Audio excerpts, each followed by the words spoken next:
Hi guys, my name is Chris and you're watching Wrestling Today. So let's start with Bobby Lashley has been part of the WWE family for several years now and he has found great success during both of his stints in the company. With that said, he has admitted he doesn't have a connection with Triple H when compared to his relationship with Vince McMahon.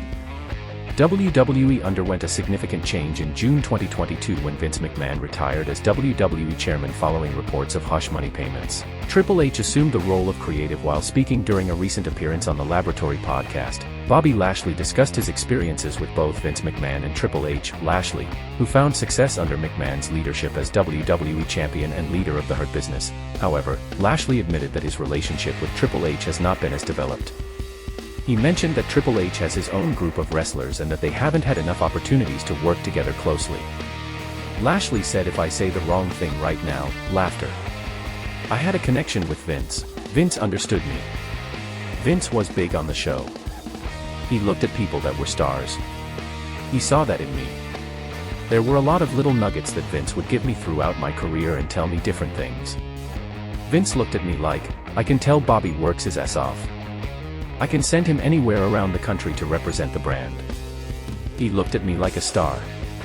I like Vince. I haven't really had too much of a connection with Hunter. Hunter has his guys. I've tried to, but we haven't really worked enough together to get to know each other." Do you believe Bobby Lashley truly prospered under Vince McMahon far more than Triple H? The next story is about on the August 5th episode of WWE Raw. Bronson Reed launched a vicious attack on former World Heavyweight Champion Seth Rollins. Reed delivered multiple tsunami splashes, resulting in Rollins being rushed to the hospital as Rollins was coughing blood.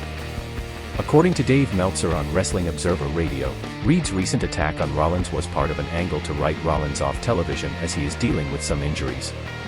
Similarly, the injury angle involving Dakota Kai on Raw was also designed to address her real-life injury issues. Meltzer explained that while Rollins is cleared to wrestle, he is banged up, and this storyline allows him to take a break and recover.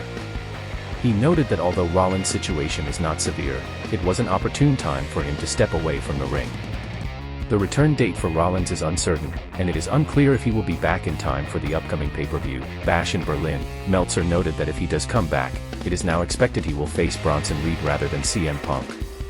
This shift makes the planned Punk vs. Rollins match seem more like a way to navigate around a loss for Punk, although a future match between Punk and Rollins is still expected in the future.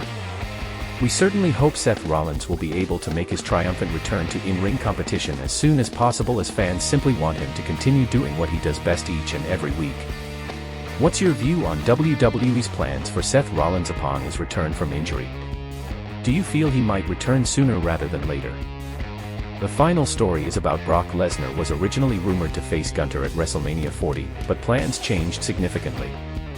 Although Lesnar wasn't named, he was implicated in Janelle Grant's high-profile lawsuit, leading to his removal from WWE's plans. However, he is expected to return as soon as possible. The lawsuit claims McMahon shared explicit photos with the WWE superstar, who responded positively. In December, McMahon allegedly gave Grant's personal cell phone number to the wrestler. The wrestler then requested a video of her, and on the Wrestling Observer newsletter reported that Lesnar is still not able to be used.